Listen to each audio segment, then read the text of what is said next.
Welcome to Engaged In, where educators, leaders, and innovators come together to examine student engagement from every angle. This series invites you to deepen your understanding, expand your toolkit, and make meaningful connections that drive impact. I am Bridget Reith. I am an early literacy coach and the Ignite Engagement Coordinator at Kent ISD. And I am co-facilitating with Bridget, and I am Sarah Wood. I'm one of the educational technology consultants here at Kent ISD. We will be recording today, as you know, that we record our sessions. To earn sketch credits, you need to complete the form at the end, and please use the chat to ask any questions of the presenter or the hosts and to engage in conversation. We'll ask you to participate in lots of ways tonight. You can follow along with that bit.ly link. That will be our slide presentation. As you listen to this webinar, you might be thinking about ways that it applies for you. Remember, we have that double down opportunity. We'll talk about that at the end of tonight's webinar. And we're going to start out tonight with an engagement activator that we are calling the Puppet Avatar Show. So I'm going to put instructions on the screen.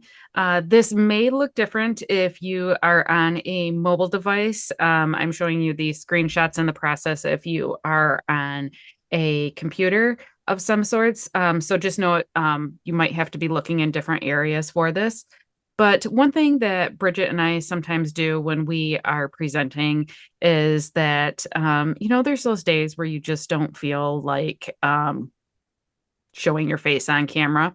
And so we turn on these avatars that are available in Zoom so that we can still feel like we're talking to each other, even though we are not necessarily showing our faces. So we are going to ask for everyone here to create, if you haven't done this before, or show your avatar.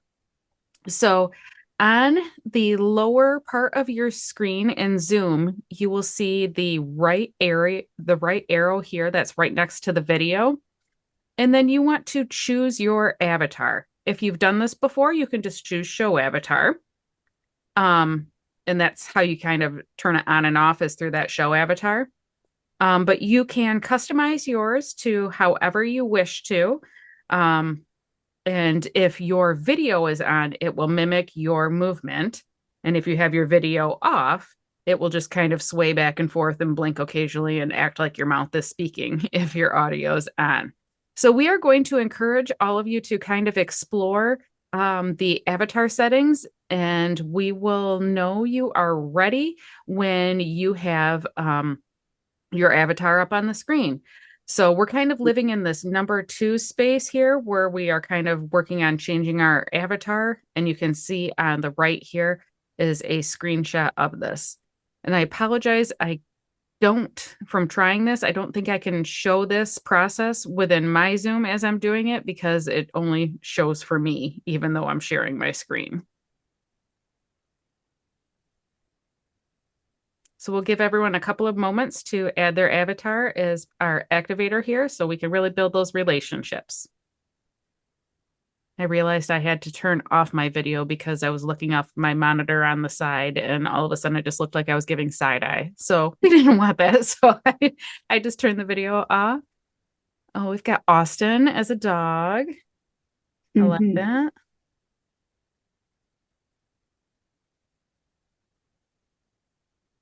And if you don't see video settings under your video dropdown, that's okay.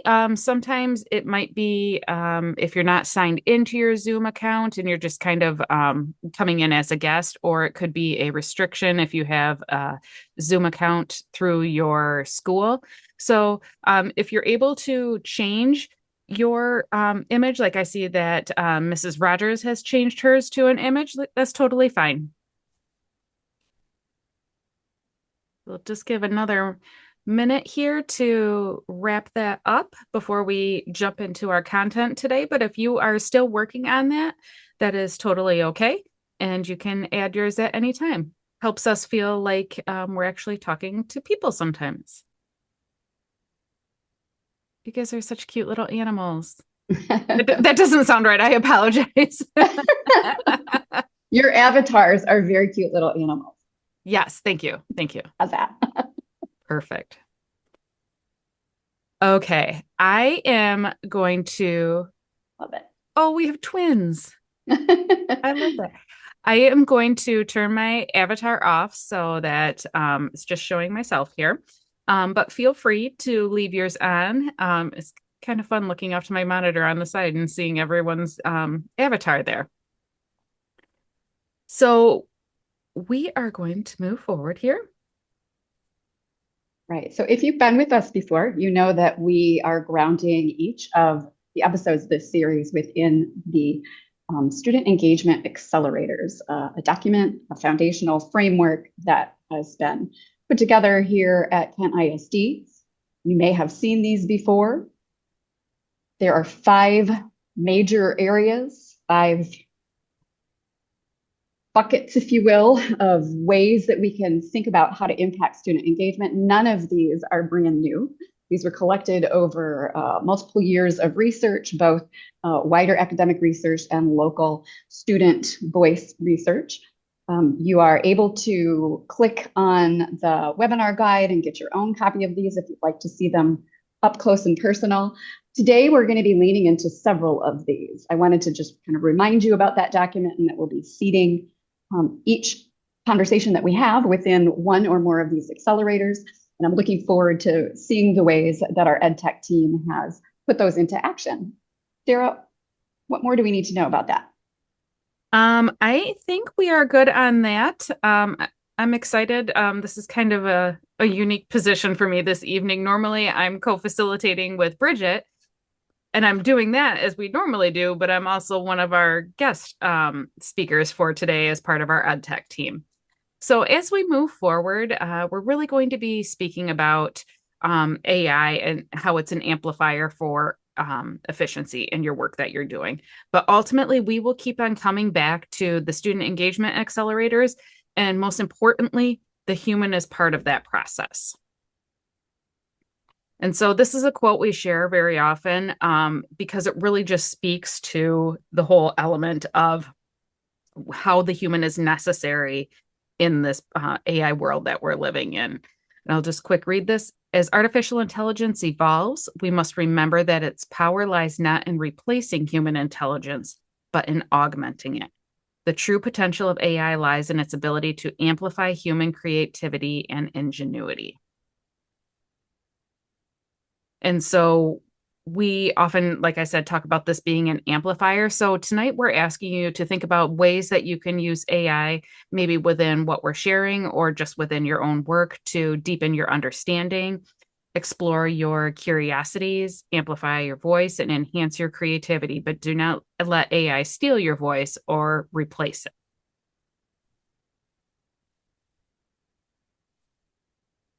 Bridget, you're muted. It's bound to happen. Thank you. Yep, trying to be polite and keep it on the down low. Thank you, Sarah.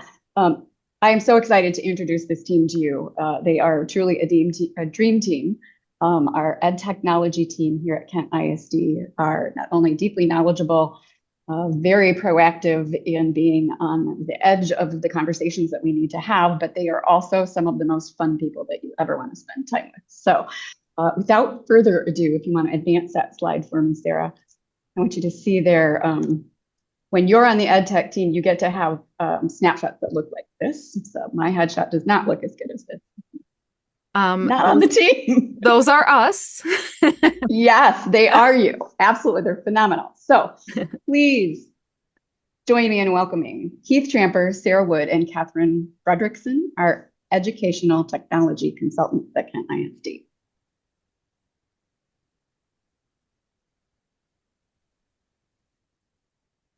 All right. Well, thank you for that introduction. We're going to dive into things here talking about obviously AI as the AI amplifier that we see it as.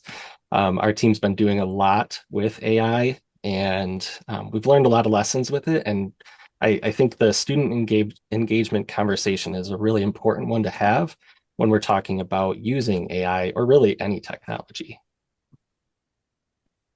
So we break up our artificial intelligence talks under these 4 categories. AI literacy is kind of that idea of how we understand how AI works AI ethics is kind of thinking about the good and the bad that can come from using AI.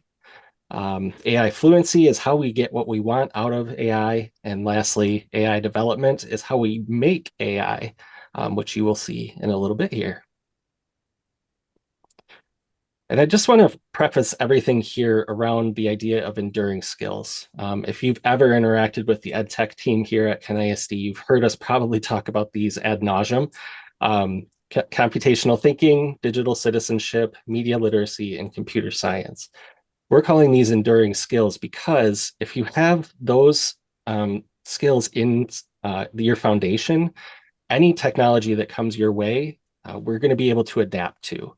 So right now, artificial intelligence is really steering the conversation around how technology can be used in innovating and disrupting our lives. But if we have that firm foundation with computational thinking, digital citizenship, media literacy, and computer science, we're going to be okay, right? And that's the moral of this.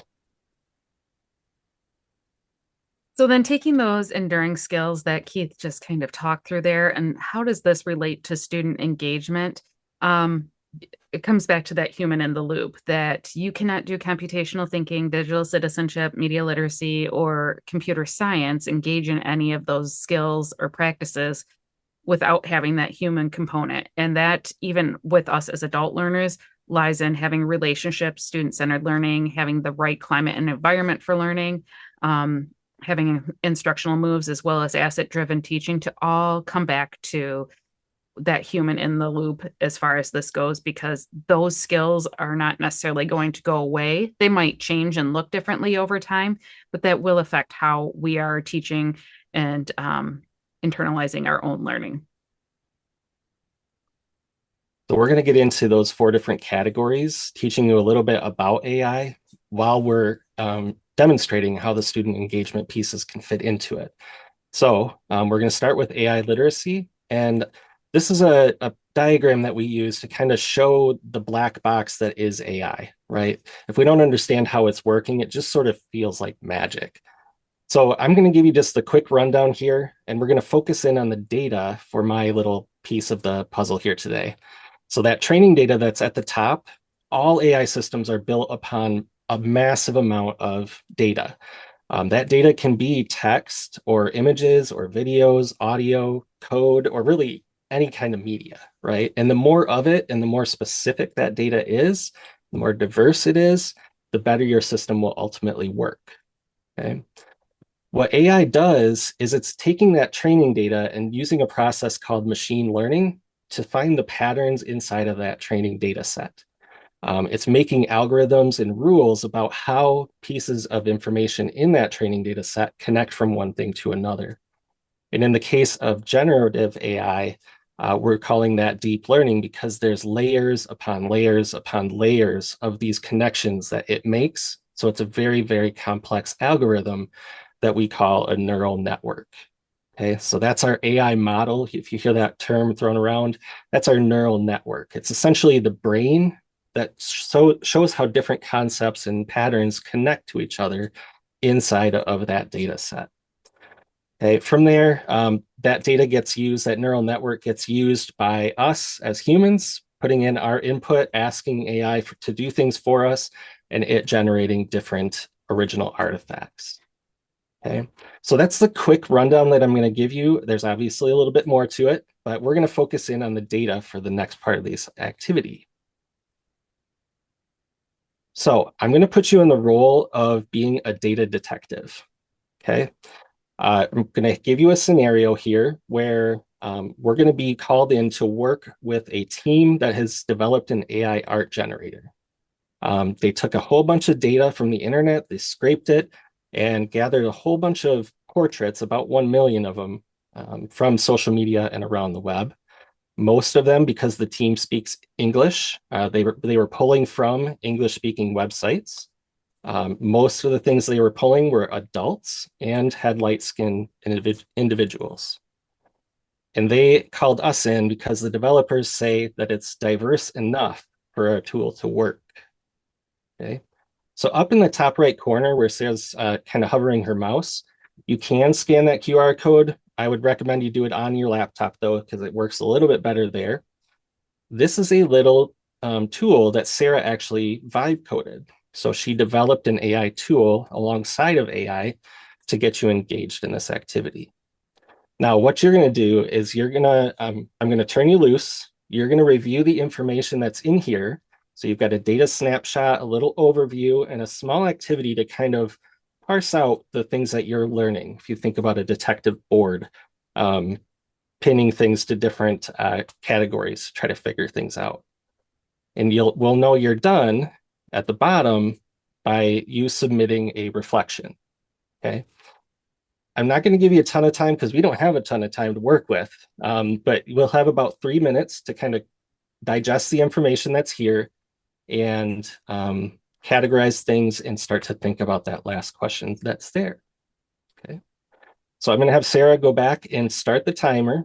And if you have any questions whatsoever, please type them into the chat and we'll answer them there. We'll try to keep it quiet so you can focus on what you're doing. Okay, so hopefully you had enough time. I know that was very fast. I apologize for that, but that's the time we're working with. So hopefully you had some time to kind of play around with it, develop some ideas of what was going on here. And if you, Sarah, would you jump to the next slide? Thank you. Would you have in the chat, or if you want to unmute for a moment, just share what were some of the things you noticed in this when it comes to looking at data and how data is used within AI systems? Or some of the terms that you might think of?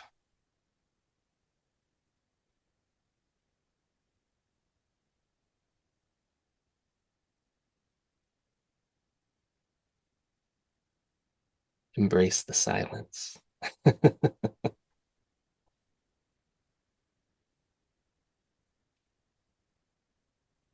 Okay.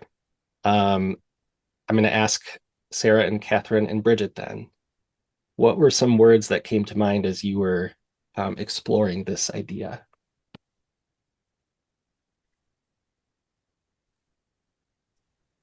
I think when I was looking at this earlier today, Keith, this really makes me so curious about the sort of training material that our different LLMs are being fed on, and also what the awareness level is with different companies about improving. Because clearly, even when you have an image made, it is frequently indicative of many of these biases.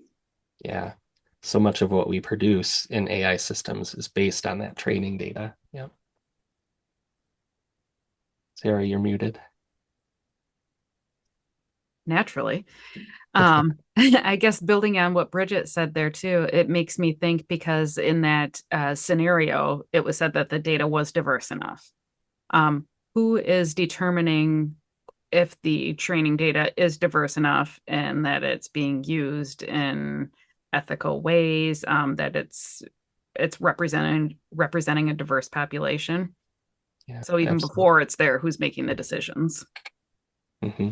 Right. I was actually thinking about the lack of representation with the training data as well. Yeah, and that gets into the whole idea of bias, right? Showing up inside of a system and working its way through all the way to the output, right? So I think just to wrap things here, we learned a little bit about AI through experimenting with some AI processes here. But we engaged you through a student-centered lens where you got to be at the center of the activity, right? And how you progressed through it was kind of your own learning process, right? And through that process, AI sort of amplified by the learning by giving us the tools to be able to engage you in a new way. Okay. So I want to leave you with a question while we transition over to the next section here. If AI learns from data, what are your students learning from their daily data, from their experiences throughout life? Okay. What do they gather through feedback and experiences and peers?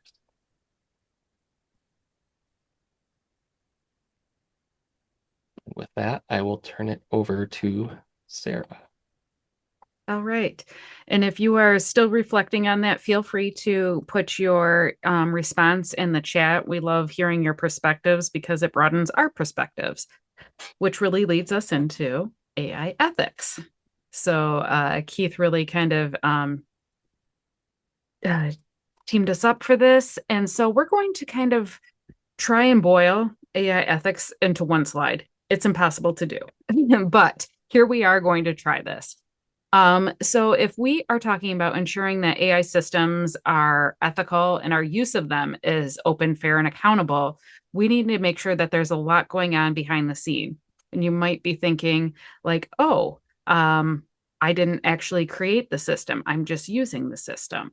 But that's where we as the humans in this process come into the whole equation as far as holding people accountable who are creating those systems. And that kind of boils down to transparency, accountability, and fairness. These are like three themes that you should be able to figure out, maybe through reading privacy policies, terms of service, or other publications about how that organization kind of makes those transparent to you as the user. So if we're thinking about transparency, yes, we can question the system, the company, the product, but what we can do as humans is start to talk about how we can model how a tool works, kind of like how Keith explained with how generative AI process does. That's a great example of showing transparency in how AI works. And then if we're thinking about accountability, obviously we want to hold these large organizations accountable for the work that they're putting out there, making sure that these aren't biased systems. There isn't any spreading of misinformation or disinformation. But we can go through and even model this to our students, verifying results. There's a lot of like, oh, I found it on the internet, it's true. And so now that's kind of morphing into, I used AI, so it must be true. Teaching students to question results, be critical thinkers around that. So if something comes up as an output for them, have them verify that, see if they can find that information elsewhere. And then lastly, fairness, where we should make sure that we're minimizing bias and preventing any harm that could take place. We're providing access to students. And so kind of like Keith's reflection question, encourage students to notice who's represented, who's missing in these results, what could be changed. It could even turn into a great writing activity where students could reach out to these companies for tools that they're using with some of the things that they've noticed. So we are going to engage in an activity here. I have Gemini, and we are going to be using that for this example. But if you do not have access to Gemini, that is okay. You can use another LLM like ChatGPT if you wish, wherever your comfort level is. And so we just really want to affirm that the assets that we are bringing to the AI experience are helping shape it for the future. Because in the model that Keith showed, you get that output, and based on however you use that, however it responds, that goes back into training data. And that's as far as how we as humans in the loop are using that AI output. And so our words, experiences, and perspectives really shape how AI understands the world, I guess, if you can say that it understands. So we're going to try something with a prompt. I will kind of walk through this and then have you guys engage in it. And so we're going to see what happens when we design our own prompts that reflect our own strengths, values, and lived experiences that we're bringing to that experience. And one other thing on Gemini is another reason why we like it is because Gemini in education puts these really nice guardrails around the user experience. And so using your educational account, anything that you put in there will not be used for future training data, which is why we tend to go that route. So we are going to try by putting AI into your specific context. So I have here a prompt, which you can copy and paste, or if Keith or Catherine, you don't mind copying and pasting that into the chat so that you can easily grab that. We are going to insert, I should say, wherever these bold items are with the little carrots there. And then we'll be sharing this out. So for example, this is the prompt I ended up using. that I created an image of a white woman with medium length brown wavy hair, wearing dark frame glasses, trying to describe myself with creativity and innovation, because that's my jam. I love it. And showing that mistakes are important. And I truly believe in that and that failing forward. And my happy place is like out in a wooded forest. As long as there's no snakes, I'm cool. The little flowers that it generated there are perfectly acceptable. But I'm going to challenge you to create your own using this prompt. And then we will put the link in the chat as well for the Padlet, where you can post your image by pressing this plus sign in the corner and creating a post. So if you can upload your image and then paste your prompt that you used down at the bottom. So you will add a new post, upload an image. Your subject can be your name, and then your prompt will go down here. Thank you for adding that in the chat there, Catherine. If you have any questions, feel free to come off mute or put that in the chat.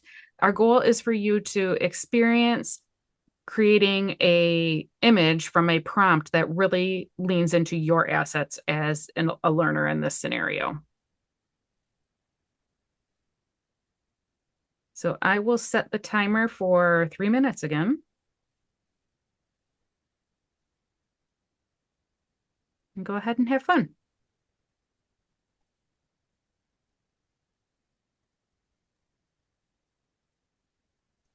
Tara, I'm looking at this and yours and realizing I didn't mention glasses in mine. And if I'm sitting in a library reading with children, there's no way I'm doing it without. Without glasses, that would not happen. A little bit of a falsehood on that image there. Well, totally human error. It interpreted your prompt as is. That my vision's amazing. I think that's another thing we were noticing earlier is how AI tries to tuck some of those clues away into different parts of the picture. Interesting. And I'm noticing too that with Amber's image there, it created a very different style compared to the ones that we put in there. But she did use comic in her prompt too. Yeah.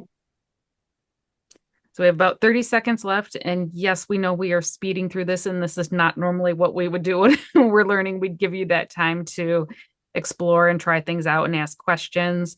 But this is something just a little bit to start getting you thinking about the connections between student engagement and how AI can support that. Our timer has gone up. Oh, Austin's, that's great. I can definitely tell the type of students that you probably work with. So if you haven't posted yours yet, as I move forward, feel free to continue putting that there. We love seeing those. It's great to see the world through your lens and what you're bringing to this learning experience. So kind of thinking about how this all connects as far as asset-driven learning and AI. We've talked about how AI works, and it's not just about what it can do, it's what it does with that information. And so being very explicit in our images here through our experience, that transparency, accountability, and fairness is kind of baked into some of those prompts that we're using. If we always use the saying, garbage in, garbage out. If you're not being transparent or fair in the beginning, you're going to get an equally biased output out of there.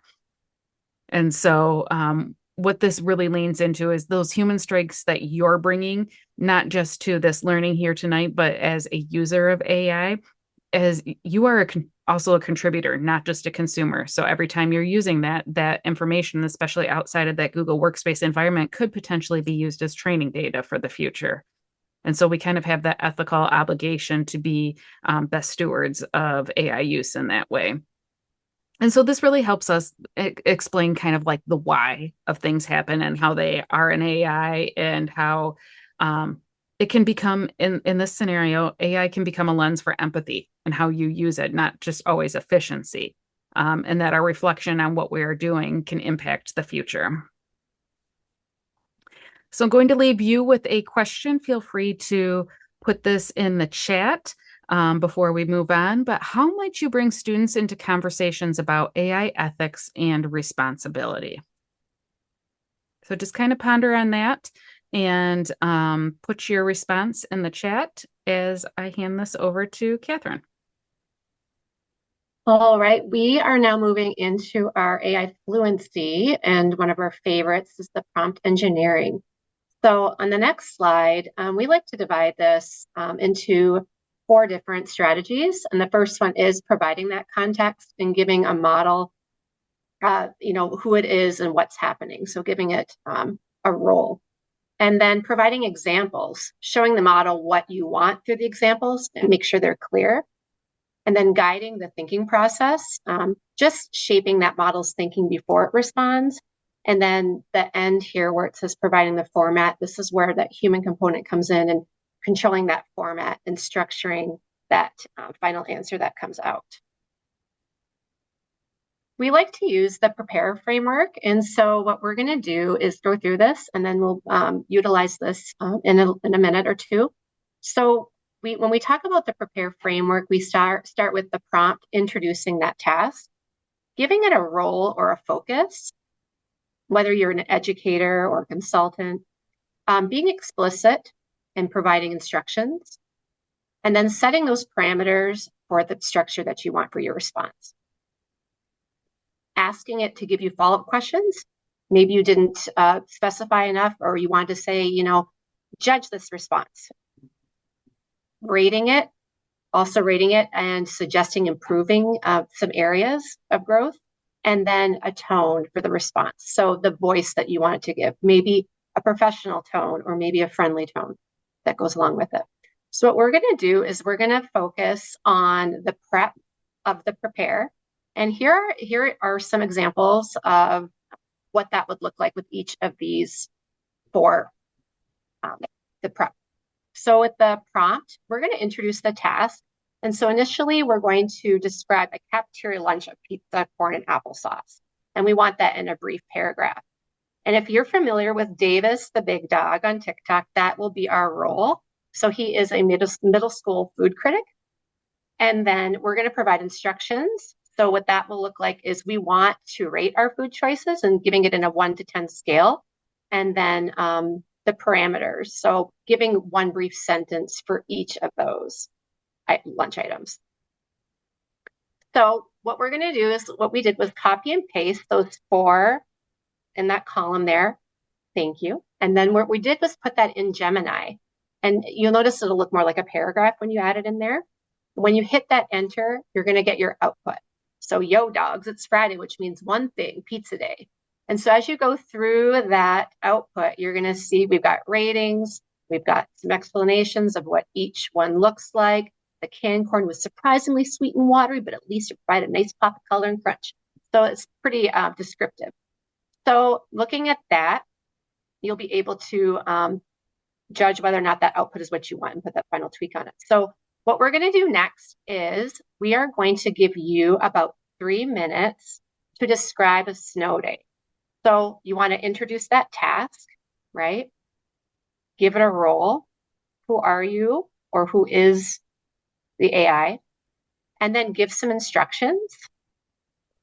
And then what are those parameters or guards that you're putting up? Maybe you want paragraphs, maybe you want bullets. So what we're going to do is we'll let you try this out.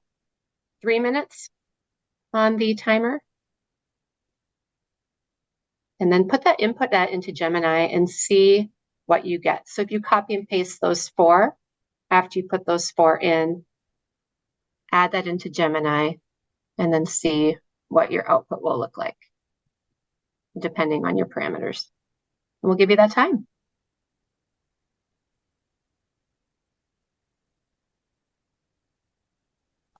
Once you have your output, you could just paste it in the chat so we can all see how everyone would describe a snow day, because I'm very curious now.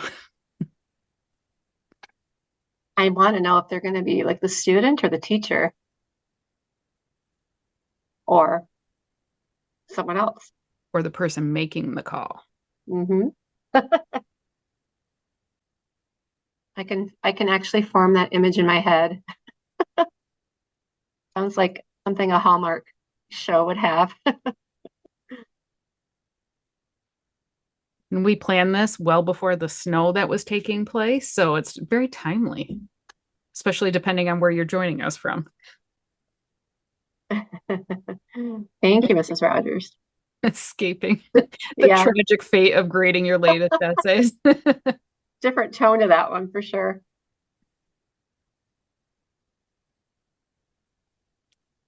All right, our timer has gone off, Catherine. All right.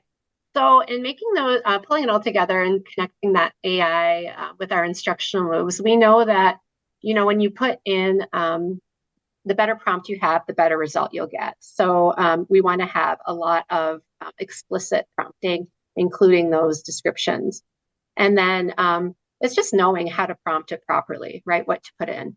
And we built that strong prompt together using these. And then, even thinking about that ARE at the end that we didn't get time to do that today, you can add more explicit details into that to curate it more and use your human input to yield a better result as well. So we didn't just use AI though, by putting this information in the system, we're actually teaching it, right? We taught through it. And then, so basically just scaffolding this and giving feedback, it helps students use those critical thinking skills and work independently and just reflect on what makes sense to them and using their media literacy skills in order to make those decisions. And so when we talk about how AI amplifies this instructional move, these prompts, it becomes practice, clarity, it sparks discussion, and it's just not answers. It teaches students how to create together and with thought and with purpose included in that. So I leave you with a question. And so how could you use prompt engineering to model thinking for students? So thinking about that process. And if you'd like to answer that, you can also put that in the chat.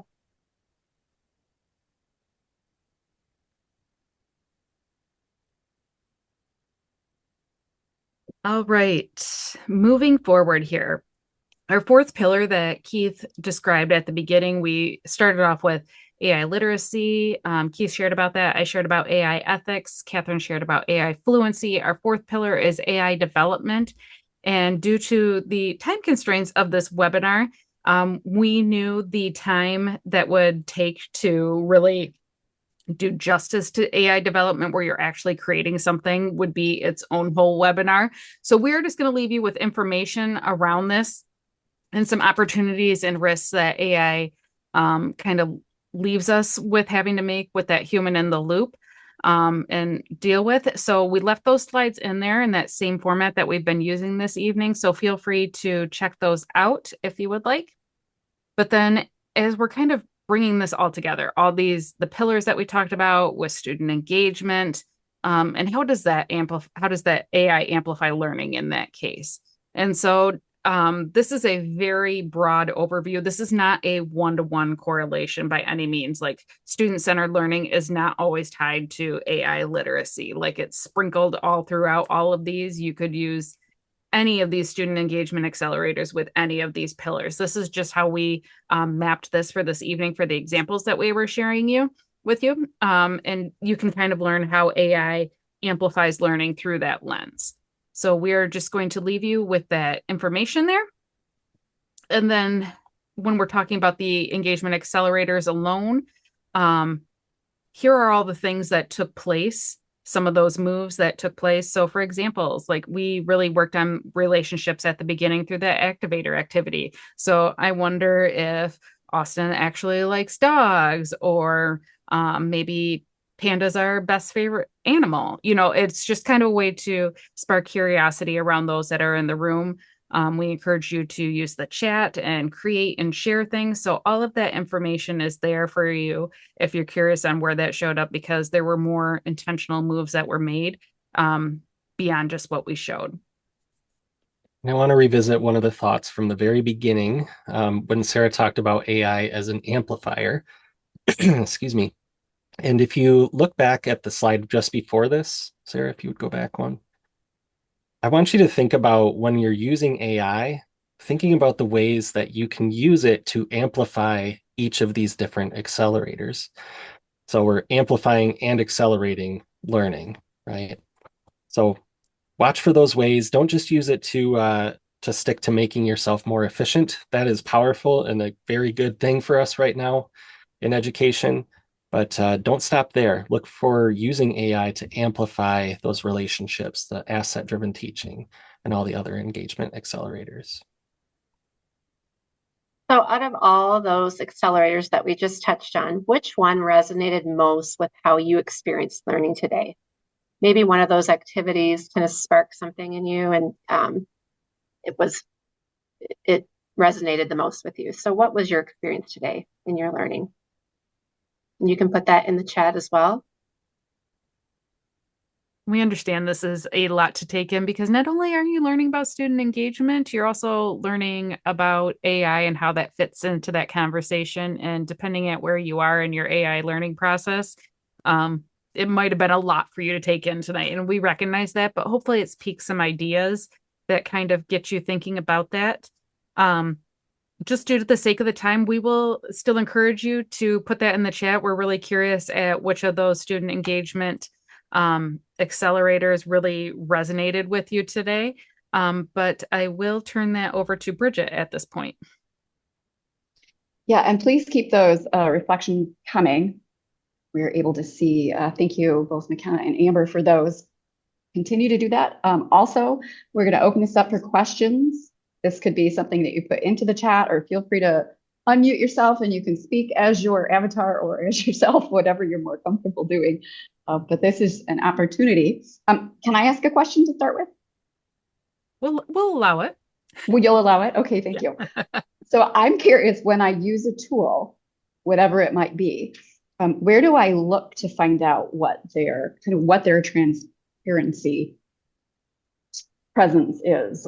Where do I find where they say how they've done things or what they're doing to continue to improve? So one way you can do this, and I will put the link to this in the chat, is by checking out our privacy and safety checks, where I've gone through and evaluated tools, still in the process of evaluating additional ones. But on any of these, and I'll pick on Magic School because it's a widely used tool and we've been working with them to verify their transparency. I always encourage people to reach out to the company if they're not sure. But a lot of this information was pulled from their privacy policies or terms of service. And I use Notebook LM to help me synthesize this information. But it's a lot for an individual to do. So we do recommend, if you are curious about that transparency, using this. And I used red, yellow, green, and gray if it's unanswered to kind of give you a quick visual overview of that. I don't know, Keith or Catherine, if you want to add anything to that. Yeah, I'll just add onto the usage page that you see at the bottom there. Sometimes it's easier just to look at it based on the grade band that you're working with. So Sarah has kind of conveniently laid these out so you can see which tools are appropriate for students of each age band to be able to use. Right. Thank you very much. That's a very useful tool. That is something that we can put onto the webinar guide for easy access as well. That's amazing. Thank you. I'm not seeing any questions in the chat at this moment, so we can move forward unless anyone would like to come off mute here or throw something in the chat really quick. We don't want to leave you with a lot of I wonders if we can help put some of those to rest so you're not feeling overwhelmed leaving here.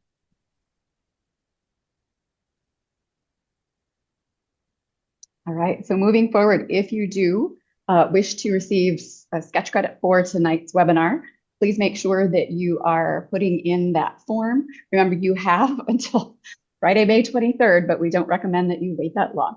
That, of course, is out there because some people are accessing these as a recorded webinar and completing those forms at that time. But please make sure that you put those in. It's a very simple way to grab a sketch. And upcoming webinar episodes look like this. We've got multiple departments represented and all kinds of people coming in from different angles. Our next one in December is going to be presented by Wendy Vogel, who is our science consultant. She's actually going to be talking about academic productive talk in the classroom and how that can increase engagement. We just haven't come up with the title for it yet, so that will be filled in soon. We hope to see you to as many of those, both live or recorded. We love having you live, so thank you for being here tonight. Tell them about doubling down. Yes, so we have the opportunity where if you want to take something that you learned this evening and put it into practice, you can go ahead and do what we are calling double down with an application where you put your learning in practice, submit it via this link, and you can earn an additional sketch credit. And if this has just piqued your interest around student engagement or AI, we are showing our upcoming PD offerings. Bridget has a couple. I don't know if you'd like to speak to those, Bridget. Yes, and I'm realizing I left one off that will be coming out soon. So we do have 2 book studies coming in second semester, one of them geared more towards K-8, that's the engaging children. And we're doing a second round of the Teach for Authentic Engagement book study, which was, we had some great participation this fall, so we're offering it again February through May. Additionally, coming soon, we will have LLCN Brief will be coming out with the next episode, and that will be with Ellen Keene around student engagement and ownership of learning. And then from our EdTech team, we have our Pathways to AI cohort coming up in February, where you can go through any of those courses that you've probably seen online. We have a list of ones for you to look through that where you can become like a certified educator around a particular tool. You go through and earn those badges and we give you sketch credit.